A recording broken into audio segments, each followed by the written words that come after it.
All right, are we here? We good? Let's see. All right, it says we're live now. So, what is up, everybody? Hope everyone is doing fantastic.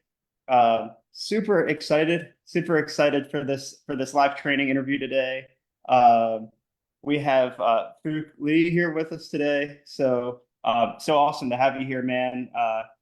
Phuc, you've had just an incredible journey from building and scaling your own firm, and then um, really, and we're going to dive into this, but I think a big part of that was through leveling up your team, hence the company name, probably leveling up your team and training them the right way through your systems, and now you're helping accountants and accounting firms to do the same, right? So, Yep, exactly. I'm excited to oh, be here, Charlie.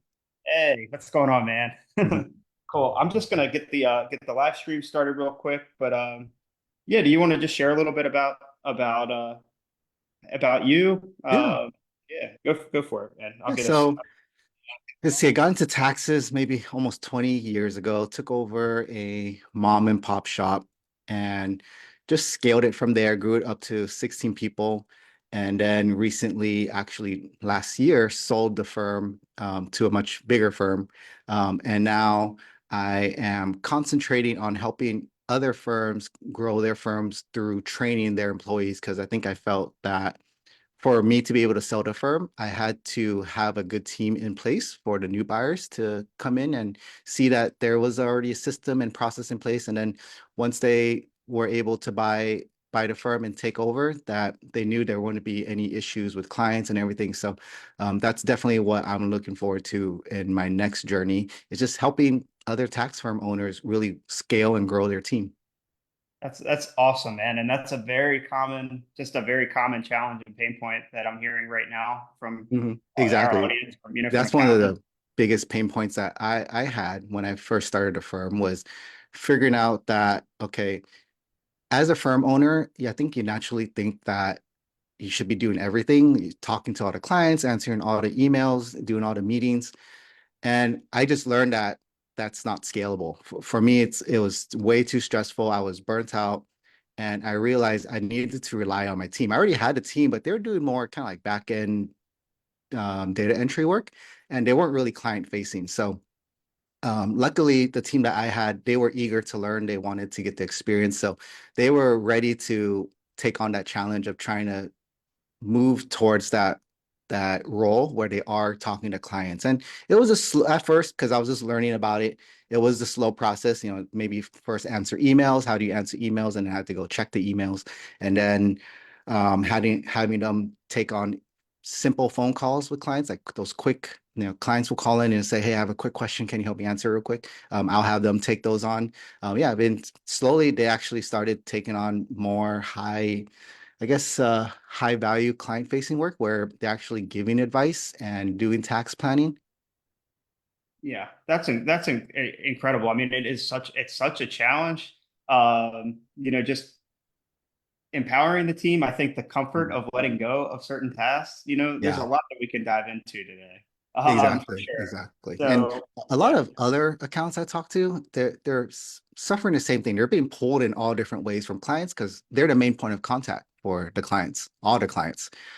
So I see that as, it's not scalable as in if you're looking to grow your team, grow your firm, then doing everything yourself is not scalable. But there are accounts out there that are perfectly fine doing everything themselves. They're perfectly happy, and that's perfectly fine too.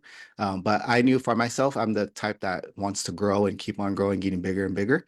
I knew that I had to scale the firm a certain way where it's not so reliant on me. awesome. Yeah. What was that moment? Like, what was like that epiphany moment for you when you're like, you know, Oh, something has to change. yeah, I actually think there's this one tax season, maybe I want to say like 7, 8 years ago or something like that, Yeah. where I was just so stressed out. It was like, is this going to be every single year? Because I hit my ceiling, as a person who took everything on themselves, you could only hit a certain amount before you can't take on any more clients, right? I already hit my ceiling. I was at my ceiling for probably a couple years. And I think I just felt like, okay, is this how it's going to be every tax season where I'm just constantly working? I want to say 70 hours a week or something during tax season. And it's like, is this what I have to look forward to every single tax season? It's definitely something I don't want to do every single tax season. So that's when I realized, okay, something needs to change. And I went through a whole process of figuring out what is it that I need to improve upon. And I stumbled across the book called Traction by Gino Wickman, I believe. Mhm. And he actually spelled out how to pretty much scale a small business. And he had the plans drawn out for me, what made it really easy to understand. And I kind of followed those steps to help me really grow as well. But big part of that was thanks to the team being willing to grow with me. That's actually like I want to get into the actual like people side of this too. I know that you're specializing in the training and that side of things, but it's an interesting question about how to find the right talent Mhm. and how to know that you have the right people. Yeah. Is that something? Are you good to talk on maybe a Yeah. little bit about how you? Maybe we should start off with this kind of. I guess it starts with sourcing. Like, how did you go about finding Mhm. good Well, fit? I did the regular posting online like Indeed. I did even Craigslist, LinkedIn. And what I found was on Craigslist, you kind of get a bunch of random applicants that just come in. They're not really qualified. So Craigslist is kind of hit or miss. It's probably more miss than hit. Actually got one very smart employee from Craigslist, but most of it's actually from Indeed. I think Indeed actually was the best one for me. And but finding talent, even the past 4 or 5 years, was really hard. I think I got really lucky in finding the talent that I did, but really it's just about seeing what the motivation is and really what is it that you want to hire for? Like I wanted to hire for growth, meaning that whoever I hired, I wanted to make sure that they wanted to grow, not just come in, clock out, do data entry work, and that's it. I really wanted them to be really hungry to grow and actually took on one employee where he was an auditor, CPA auditor. He hated it. He hated being auditing. So he tried to switch over to taxes. And because he had no experience in taxes per se, he went over to H&R Block and worked at H&R Block for a year. Mhm. But he felt like their system and their training wasn't very good. Like they weren't there to really help him grow. So he found my posting and decided to apply. And I knew he was pretty green, like very little knowledge in taxes, but very ambitious. Like he Mhm. knew that he wanted to help clients and when he worked at H&R Block, when he probably messed up a couple of times and he felt really bad about messing up. And that's what I was looking for as well, just that that sense of like wanting to do better and doing good for your client and understanding that things happen, people mess up, that's fine. But wanting to fix that and be better later on. So I actually hired him. He was one of my top tax advisors for 3 years, I think. Yeah. Yeah. Wow. Yeah, you dropped some really good gold nuggets there that I definitely align with. Number one, I think you've probably done more hiring than me. I'll ask about like what your head count was, but we had I've done our best hiring has been through Indeed too when we've Mhm. brought on people, um, and so that's been great. And I think a couple things you said there that is awesome is character over talent. Yeah. Really focusing on the character and the values of the people that you're hiring. That is really foundational towards building that towards them showing up the way that you want your team to show up. I think that just it helps to embody the culture that you want. Yeah, And exactly. I think then, character over talent is very important because I feel like I could train talent, right? yeah, I could train like the knowledge part. right. I could teach them how to speak to clients, but they definitely need that, I guess, EQ, emotional intelligence type of thing, Mhm. where they want to grow and like that character that how you talked about is something I can't train. If someone is going to be grumpy all the time, I can't untrain them to Right. be happy all the time, right? So that's one of those things where I looked for is like positive attitude, looking for growth, wanting to wanting to just really help other people. And that's what I've looked for. And I've been very fortunate in finding really good people that are have that growth mindset set and really fortunate that they're willing to stay for, 2 or 3 years with me. And my big promise with them when I first hire anyone and when I go through the interview section is and I hope it's kind of a selling point, but kind of helps set the expectation is that I always tell possible applicants that whenever you work at our firm, is that you'll always, if you decide to ever leave the firm, you always leave with more experience and more knowledge. Like that's always going to be my goal is that you come out of this firm with way more experience and way more knowledge to help you get into whatever next role that you want to get into, move into a bigger firm. Because my firm was only 16 people. So usually for people who do leave the firm after 2 or 3 years, they're going to way bigger firms, which I'm very happy for them. Like it sucks that they're leaving my firm and I now have to replace them, but that's part of I feel like owning a business. Mhm. And this is where I had that mentality of next man up type of thing, like in sports, where it's like if someone gets injured, the next person has to come in and replace them. And that's kind of how I had my mentality with running the firm as well, where okay, if someone leaves, I do have someone that will come in to at least not replace them, but maybe alleviate some of that work. Like I'll take on some work, I'll shift that work to someone else inside the office, and then either have someone just move totally up into that role where they could take over fully, or I just have to hire someone else to figure out how to replace that Right. person. Yeah, 100%. Guys, if you guys have any questions when it comes to talent, if it comes to training that you guys want to cover, want us to cover on this today, please just drop it in the combo below. One thing that I love that you put in, it sounds like you care a lot about their vision for what they want and not just about what we want as business owners, right? So Oh you, yeah, it sounds most like you're important. asking them questions. Like it's a dual two-sided interview of like, hey, what are you looking for in a good employer? What are you looking for? What's important to you? What are you trying to Yes. get to in your life?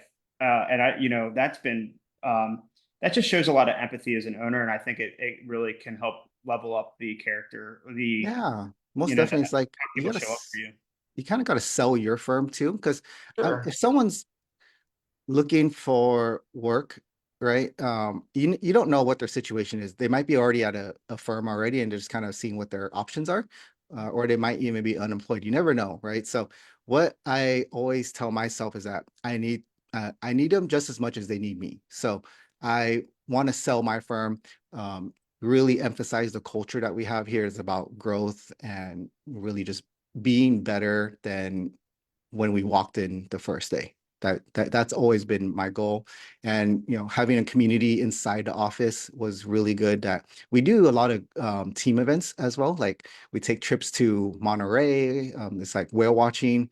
Wow. And we do like they did wine tasting, cooking classes. So we really emphasize like there is a big community culture within the firm itself. So it's not just coming in, like I'm not looking for someone in to just really clock in and clock out. Like Mhm. I'm not looking for, I really want someone to embrace that, hey, we as a firm want to grow. We're all growing together, but we're also enjoying each other's time. And I'm not, I don't get strict on like, oh, you have to, work diligently from 9 to 5. It's like Mhm. if there's 2 hours you want to talk to other coworkers, I'm okay with that as long as my thing is just get results. Right.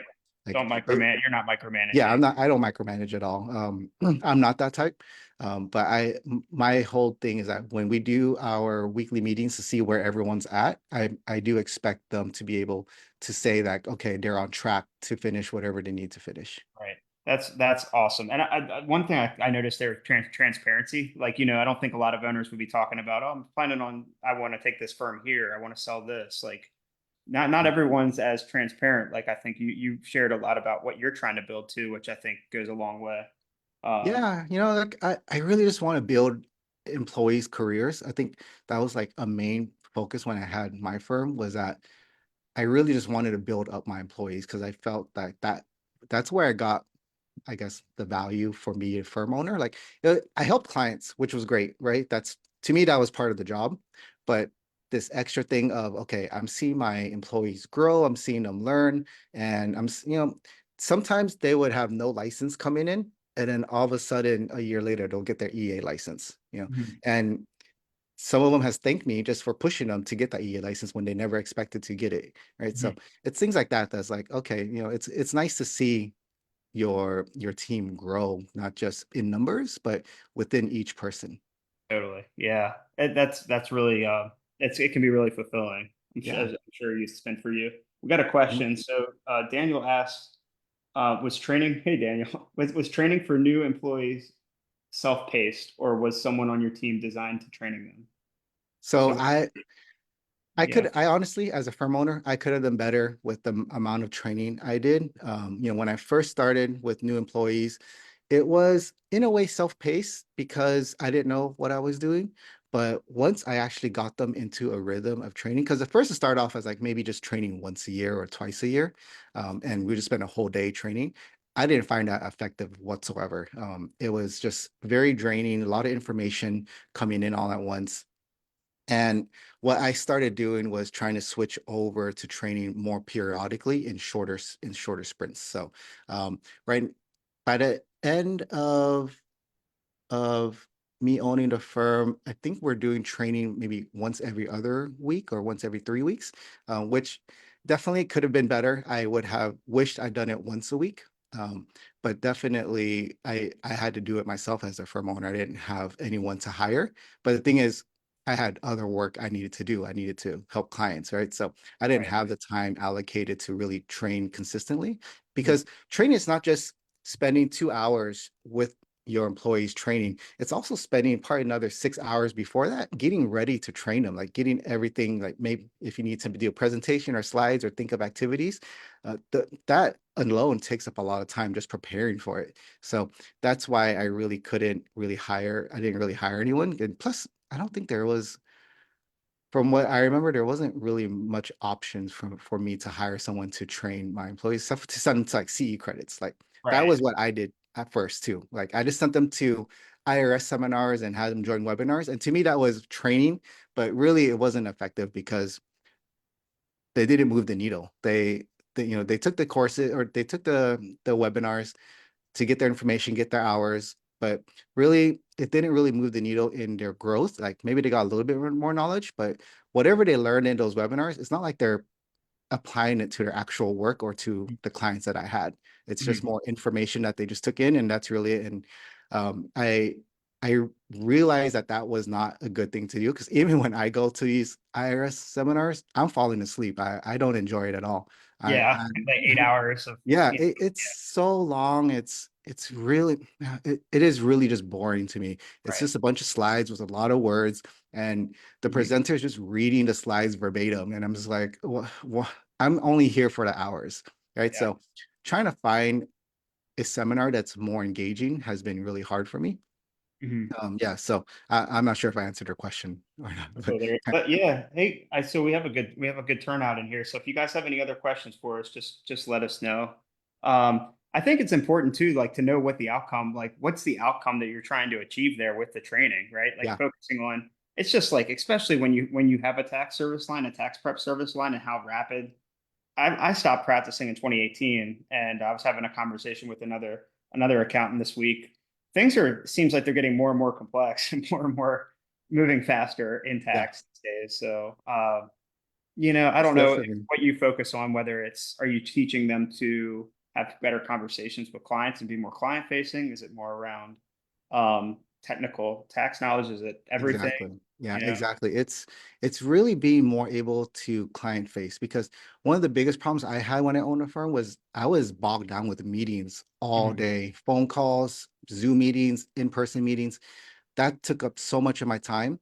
And I've always wished that like, oh, I just wish I had an employee or someone on my team that could just take on just one or two meetings, right? But they weren't ready at that time to take on meetings. So that's one of the biggest thing that I wanted to do was make sure that I'm offloading some of my work as a firm owner to other associates. Like if a client came in and said, "Hey, I'm thinking about buying a house," there's an associate I know that could answer that question pretty easily. Like, what is it that you need to look out for when buying a house, explaining mortgage interest deduction, things like that, right? Mhm. Like, I don't need to be there to spend half hour to an hour with that client explaining it. I could have an associate explain it perfectly as if I were to explain it as well. So that's was one of my biggest thing was offloading some of those meetings that were on my plate onto and just giving it over to my associates for them to handle.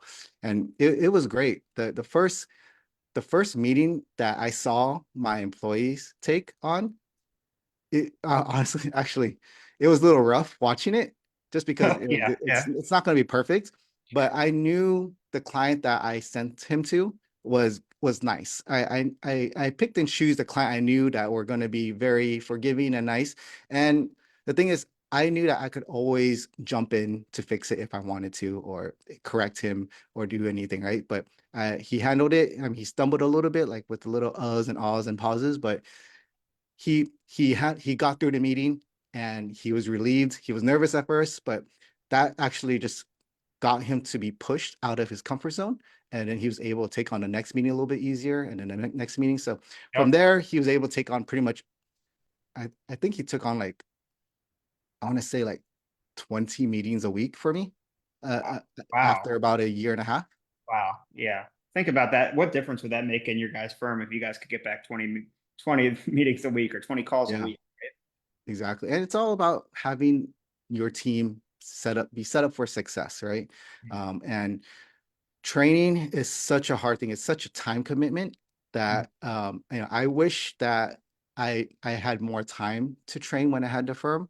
But this is where I knew the pain point was, is that if I just dedicated more time to training and had someone that could actually just say, okay, I already had a set roadmap for all your employees to take the trainings. And then not just, when I say training, it's not just teaching, it's not just like a video where they watch and then I expect them to remember it all. And then, whatever information they take in, they go with it at work. Actually, the training that I do was very hands-on, very interactive. We played games, we had little competitions, but that's how I like to do my training, is not just teach it, but also how do you get them to apply that knowledge to the actual work that you're doing inside the office. Mhm. Wow. So that's awesome. So you're like 80/20. Your core activity that was driving business and scalability for the firm was really training and just empowering your people. Is it? Yeah, exactly. That was a big part of it. Mhm. I really am grateful for the team that I had to really want to just embrace what I was trying to do. Mhm. And they were excited about the training and learning, and especially because I try to make it fun. I mean, even little games like Tax Pictionary, we played that just to see, okay, can you explain mortgage interest deduction as a visual? Can you draw that out instead of trying to explain it with words, which is how accountants usually do it? But how Mhm. can you draw it out where you're using, I don't know, flow charts or something that's visual, so maybe it would help the client understand it better? Yeah. We had this conversation the other day, Phuc, but like we even when we work with clients too, we're helping design visuals for offers and service structures like advisory Mhm. and stuff. And I think the same thing with helping them to understand a concept around tax, like giving them a Yeah. visual, super, super powerful. It is. It's Super powerful. very underrated, I feel like, because not a lot, maybe with accounts, the way it's taught is through slides and words and maybe Excel sheets. I use a lot of visuals, so even in my trainings, I have a bunch of different visuals ready for any associate to be able to go to and use as a resource or even share with clients, because the visuals that I've made is shareable with clients, where if they have a meeting with the clients and say the client wants to talk about how S Corp saves taxes on the payroll side, I have a visual that actually compares what it's like to be a sole proprietorship versus an S Corp and the tax savings, where it actually just have a side by side comparison. It's super easy to walk through. All they're doing is explaining the visual, not going off of memory, but they have the visual in front of them. They're showing it to the client and they're just going through the visual and explaining each part of the visual. And I personally think explaining a visual is a lot easier than trying to remember what you need to talk about, especially with something complex like that. Yeah, I think as the more that you do it, you get into a pattern, and Mhm. you just get into the pattern of knowing how to talk about each of the components of the visual. Exactly. You Yeah, know, exactly. Yeah. yeah. That's definitely something I train with my employees as well, is that I call it a bit, because with clients, a lot of clients are asking the same questions and you're just kind of explaining the same things over and over again to different clients, right?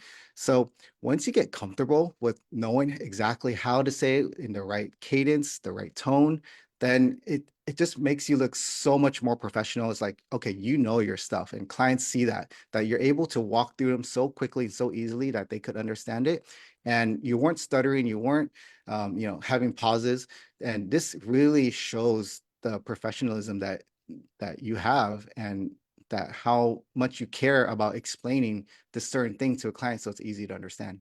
Right. Which means like enhance relationships, enhance goodwill, enhance Mhm. selfishly, enhance retention, right? Probably from that, right? Yep. That's like the benefit of that. And you get to continue helping them longer.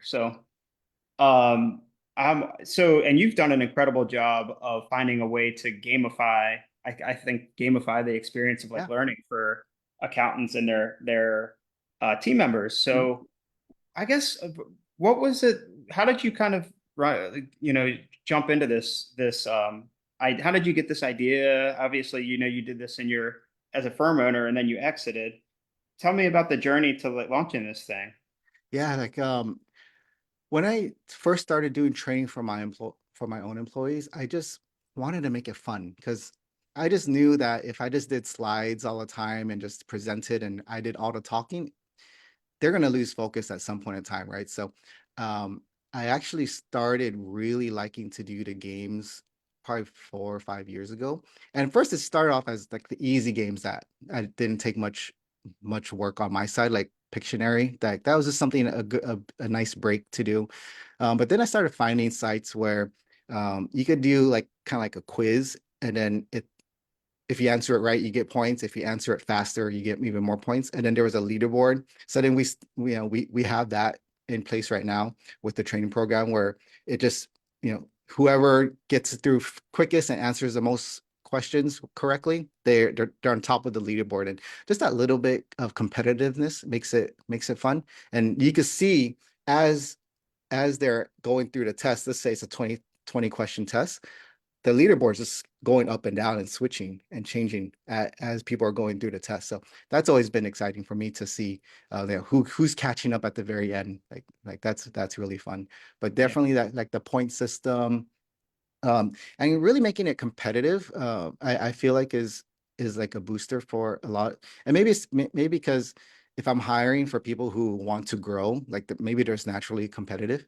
So Mhm. maybe that's why it kind of gave them that drive to actually do better and beat out their coworkers. Yeah, I sure. So you started, you're really gamifying through your, I guess software. Is that what Mhm. we call it? Software or Through the course lessons and courses that I have. lessons and Yeah. courses. Yeah. Where you're training, it looks like junior and intermediate level tax preparers. So we'll put this link in the comments, guys, for you guys to check out. But you guys can see here the page here and a little bit more about it in here. And hey, you can earn CPE credits. So that's Oh pretty cool. yes, yes. The Yeah. lessons are qualified to get IRCE credits. Awesome. Super cool. And I love I've uh, creeped on you on Instagram a little bit and I see that you're doing some cool visuals and things. So you guys definitely need to check out Phuc's Instagram too. So what's your IG handle there? It's a level up quest underscore training. Okay. Awesome. Level up quest underscore training. I think I will try to put that in the chat real quick. Yeah, Okay. yeah. And then on the Instagram page, I do give out some free things like free visuals and stuff too.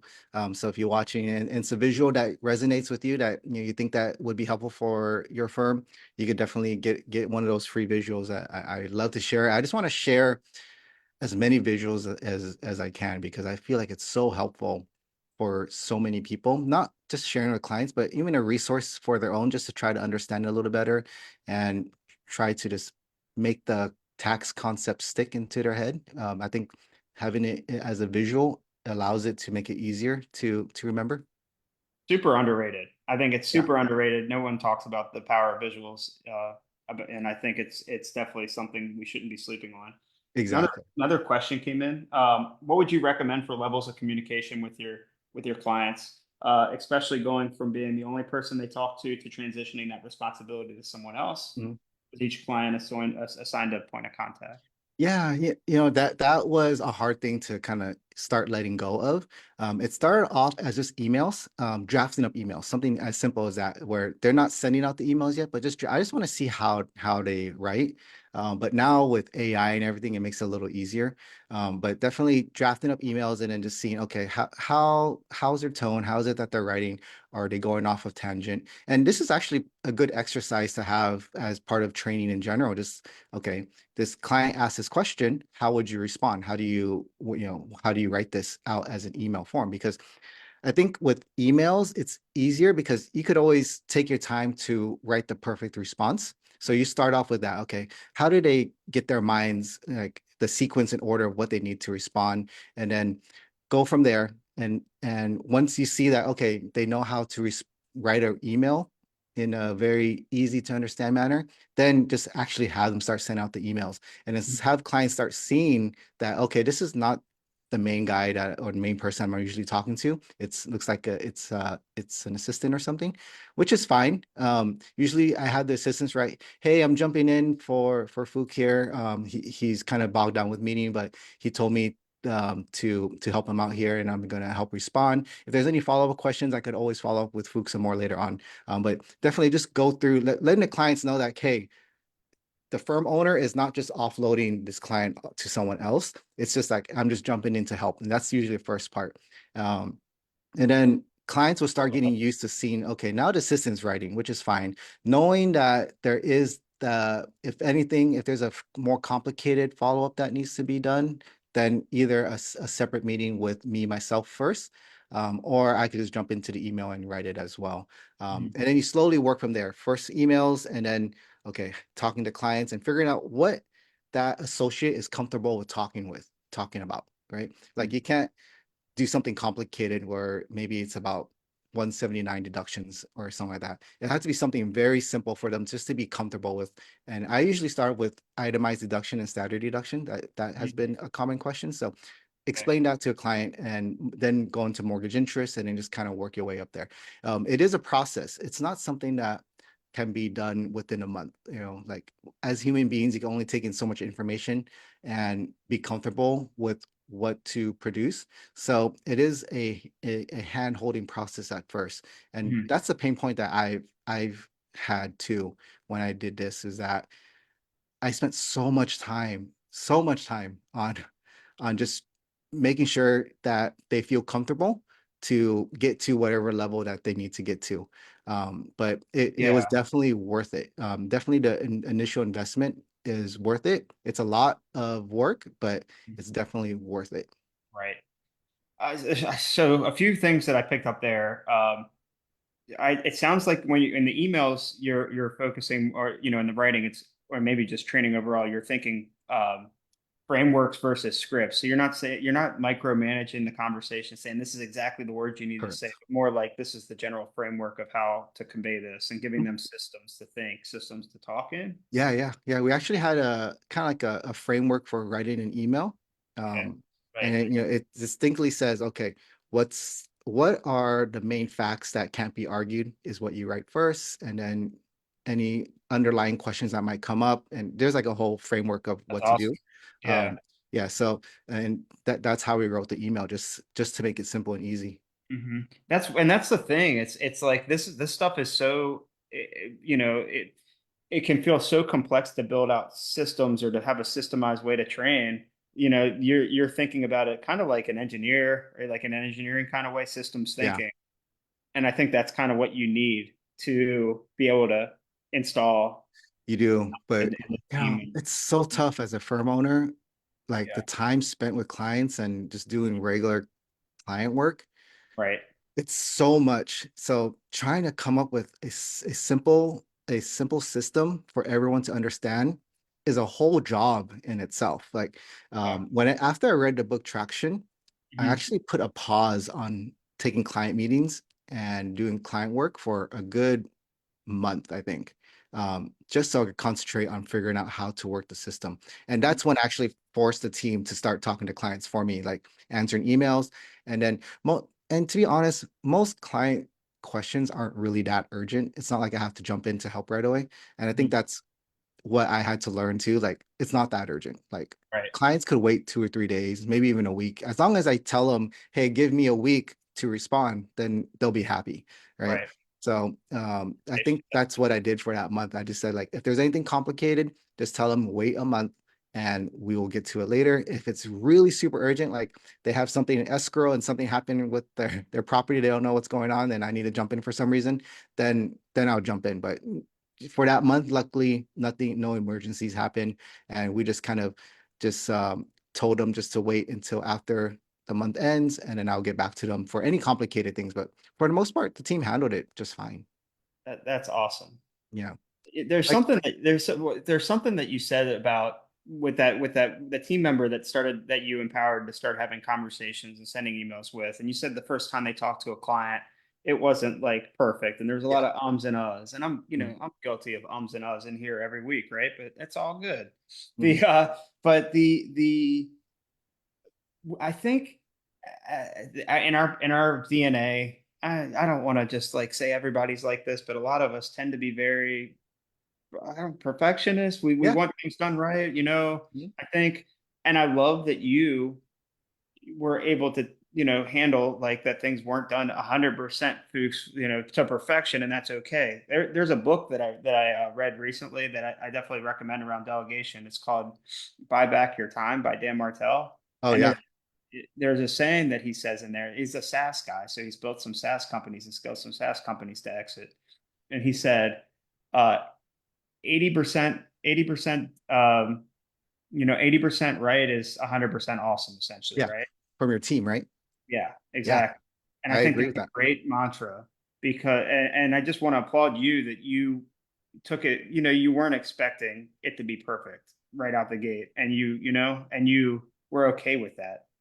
And I think that's a challenge, like a big challenge in this space is being okay with things not going a hot, like Exactly. exactly right. How would you like that? I think if I was going to ask, like, what's a fear that people would have, it would be like, well, what happens if clients get upset or they don't get the right answer or Mm.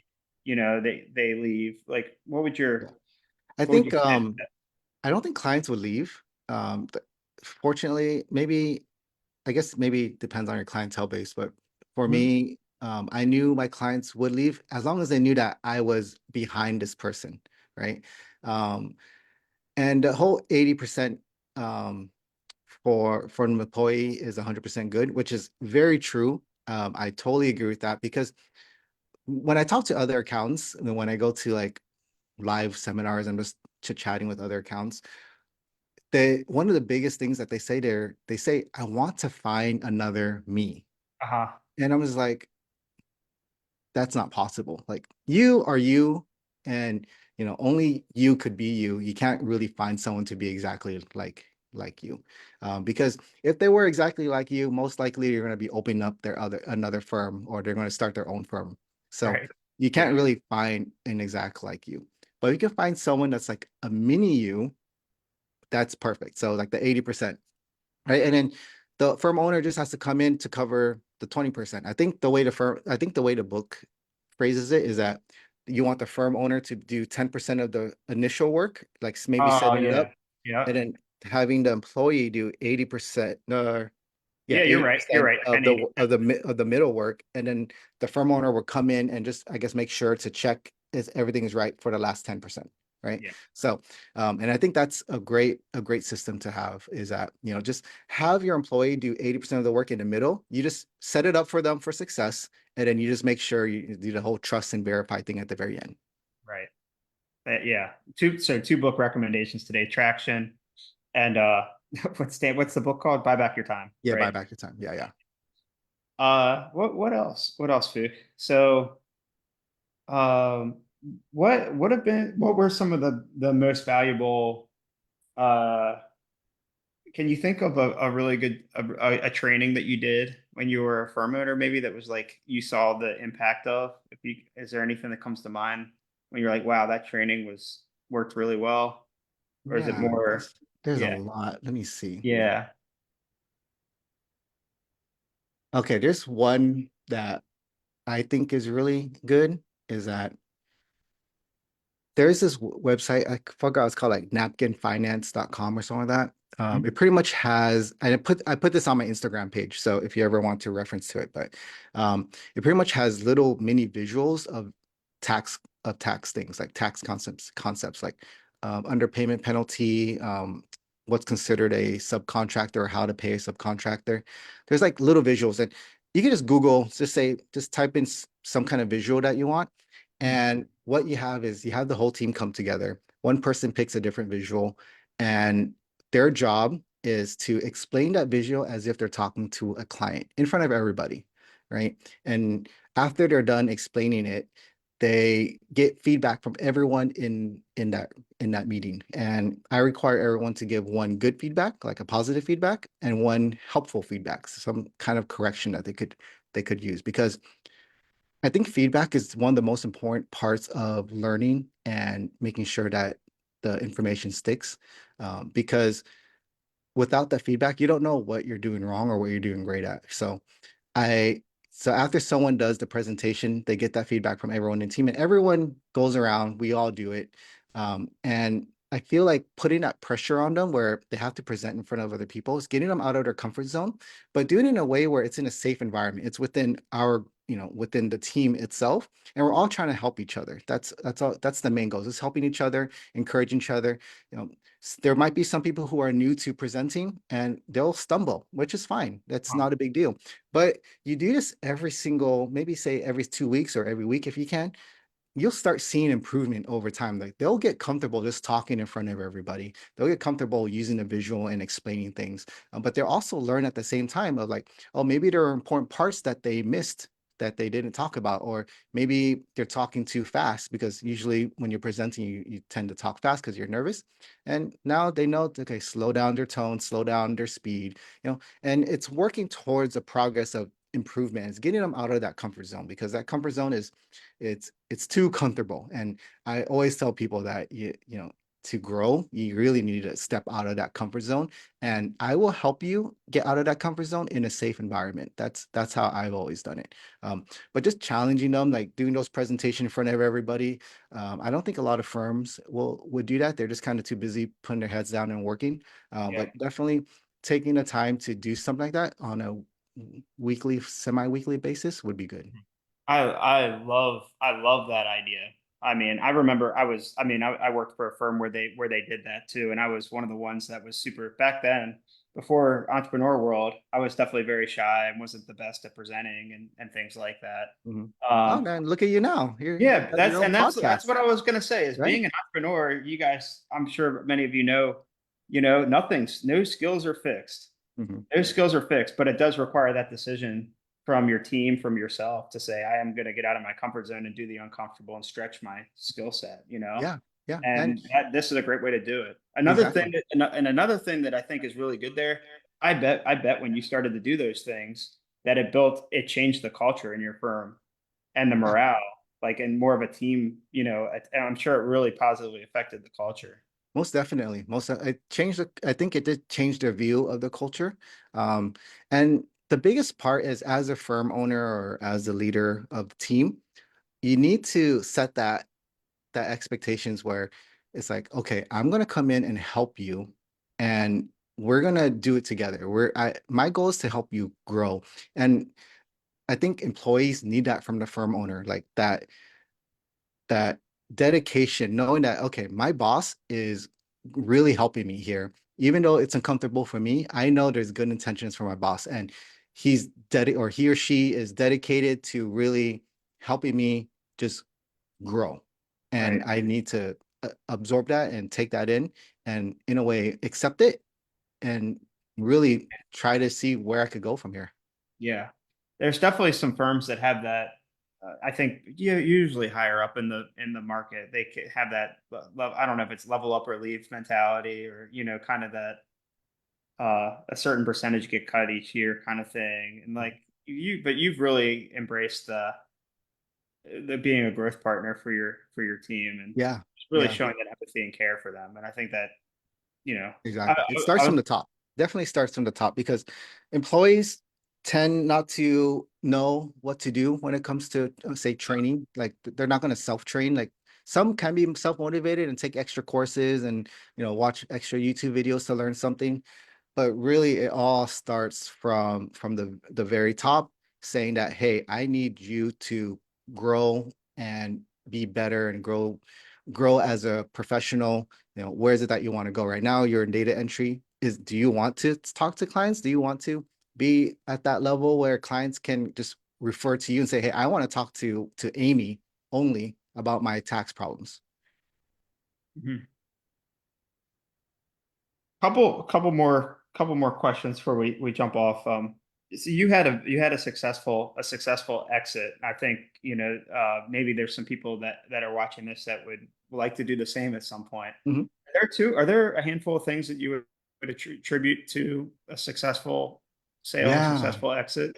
You What know, would you say for you, maybe a top few things that were important to that? Yeah, yeah. When I was growing up from, I never thought about exiting. It just actually just came up randomly, and I was like, oh, okay, this is actually interesting.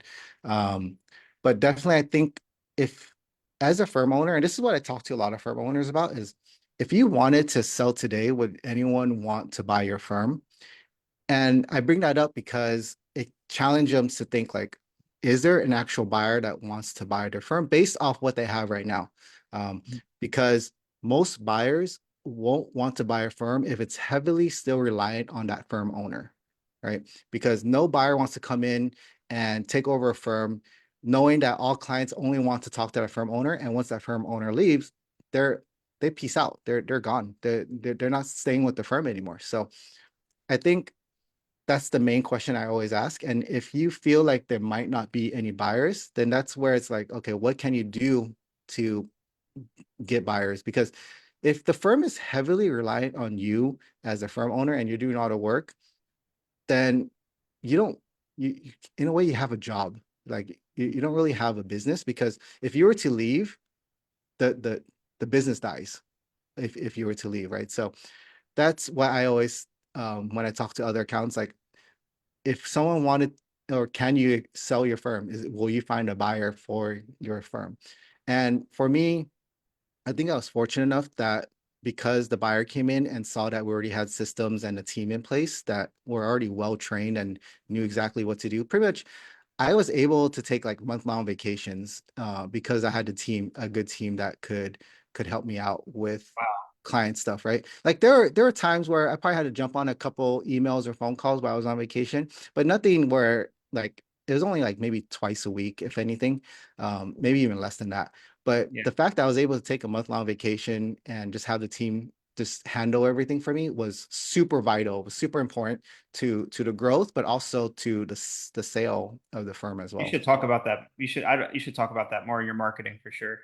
Oh yeah, Yeah, yeah. that's I a guess the big vacation communication. thing is important because, well, for Yeah, me, I guess as a firm, I didn't take that much vacation. I just had to do it, just because I think I haven't taken a vacation in like 8 years and all that. So yeah, it was nice that I forced myself to take that vacation. But but I, yeah, I but feel like if I you're didn't able have the to team, I wouldn't have been able to do that. 1,000%. Yeah, Mhm. and that's what you help. That's what you help with, Phuc, is helping to get owners to that spot where they can, can successfully. Yeah, because if you think about it, if your team grows, your firm grows. That's how I like to see it. And it's not just number of people on your team, but it's also in a way the quality of your team as well. Mhm. Absolutely. Where can people find you? Find out more about you, learn more. Yeah, that link you shared, is where you could get more information about our training system. And then we have our Instagram page, Level Up Quest _training. I have Facebook, same thing, and LinkedIn as well. I think if you just type in Level Up Quest, then you'll probably see it in any of the searches. And I think what I really enjoy about the training that I put in place now for Level Up Quest is it's actually a three-part program. The way it works is that there's weekly lessons where they watch a video, and inside there's a little exercise they could do, where there's like mock client meetings that they would do, knowledge checks and things like that. And this is where you can get the CE credits as well. And then the second part is that we have a community, and what I'm trying to stress with the community is getting out of your comfort zone. It's like your practice playground, Yeah. where this is the place where you could practice in front of other people who are just wanting to learn and grow in their profession as well. Like I try to have no bosses inside the community, because when there's bosses around, it's different. The environment's not the same. Sure. But if you have other people who are like-minded, like you, just growing, learning new things, and you're sharing things on a community and you're getting feedback from them, I think it hits different. It's way more effective. You feel like you're around people that understand you. Mhm. And part of the thing I like to do is encourage them to record a video themselves, like on Loom, and then post it on the community of explaining something to a client. So whatever lesson they took from my courses, there's usually a visual. They just download the visual and then they just share their screen, record it, explain the visual, post it up on the community, and then get the response from other people in the community, like, "Oh, you did great. I really like how you explained it in a very easy to understand manner." And maybe someone like me might come in. I might just say, "Hey, you did great. I think you could have improved your tone a little bit," or something like that, right? Just offering some kind of feedback Right. in the community. And then the third part is our monthly group workshops, where all of us come together on one live session and we do an exercise. My whole thing is doing exercises and activities to reinforce the learning. That's really important. It's not just teach it once and expect you to remember it all, but teach it and then we apply what we learn and we continue doing more exercises. One exercise I have that I'm super excited about is an AI chat box, where the AI acts as a client, will ask a question, and the tax professional will respond to it. And the AI will either say, "Oh, I understand," or, "Oh, it's not clear. Can you explain it further?" And then Mhm. we'll have a dialogue back and forth. So it's a continuous conversation. And at the very end, once all the questions are answered, the AI will also give an evaluation where it will rate, okay, how well did you do when it came to explaining everything? Was it clear and concise? And then at the very end, it also writes a online Google review, like a fake online Google review of their experience talking to the tax professional. Oh, that's super cool, man. Wow. Yeah, That took some thinking. That's yeah. some creativity. That is cool. Mhm. Uh, Yeah, and I really enjoy that. Even I use it for practice sometimes. It's just nice. And other members who use that AI chat box, they said it felt real. Like they felt the pressure of answering the question correctly, mhm. knowing that the AI is going to come back saying, okay, either it doesn't understand what you just said, or that it will just move forward with the next question if it understands, right? So there's a series of questions that will follow up. So it'll be like, "Oh, I'm thinking about buying a house. What's everything I need to know?" And then you're supposed to explain everything from mortgage interest, how SALT limitation works, and things like that, Mhm. and even itemized deduction. Yeah, and then it just evaluates you. So instant feedback. That's That's super another thing I really want, like with the AI, it gives that instant feedback right away of like right. what you could have improved upon and what you missed. And I think seeing a Google review, because it seems real, that like, okay, someone wrote a review about me online, it kind of hits different. Love that. So instant, so you're in that getting that instant feedback, and then you're helping them to get out of their comfort zone. And by doing that consistently, if you do that consistently for 6 months, a year, whatever, you're gonna have a different team of people after six Correct. months to a year. That absolutely like 100. And I've seen it with our team, and I've seen it with our clients. Like I've seen it with myself. Just Yeah. challenge, pushing yourself consistently. It's gonna change everything Yeah. for your firm. Yeah. So. Exactly. Uh, And it starts with the leader to be able to set that environment up, to do that. Because a lot of people, like I've had some members where so I sign up the firm, and then the firm owner is having their employees take the courses. And a few of their employees actually push back saying, "I don't want to record myself." And like, sure. "Why are you Yeah. making me do this?" Like they admit that they're introverts, which is fine. Yeah. And I felt bad. I actually felt bad, but I talked to them one on one, and I said, "Okay, what are your fears and stuff like that?" They're like, "Oh, I don't want to post things. I don't like that stuff. I'm shy." And I totally understood that. Mhm, And I told them, "Okay, how about you just try it? mhm, Just try it. And you don't need to post it. Just record yourself and just keep it with you, mhm. and see." And Yep. then she did that, but she actually ended up posting it because I But think yeah, it's funny, huh? Yeah. yeah, and Huh. I think it's because she felt that it wasn't as bad as she thought it would be. right? Right. Just getting over that initial fear. Yep. So she posted it and it was good. She got good feedback and she felt that once you start seeing the feedback, it gave her more confidence to do the next one. So she did the next video upload as There well. you go. Yeah. And she actually made it even better. Like she got more creative with it. So it's it there will be some pushback because people don't like change. This is a very different way of training because getting them out of the comfort zone, and some people just aren't used to getting out of their comfort zone. Right. But if they're willing to do it and you just talk a little, just try to convince them, just take that first step only and then see how many more steps after that they're willing to take after that. Because that first step is probably the hardest for them. But once they get over that, I think you'll see tremendous change in them. Yeah.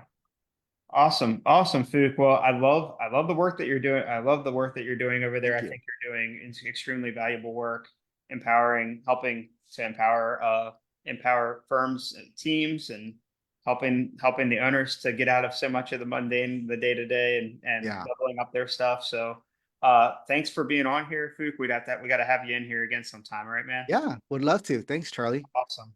I appreciate you and we'll see you soon. Okay. Sounds good. All right, man. Bye. Bye, everyone.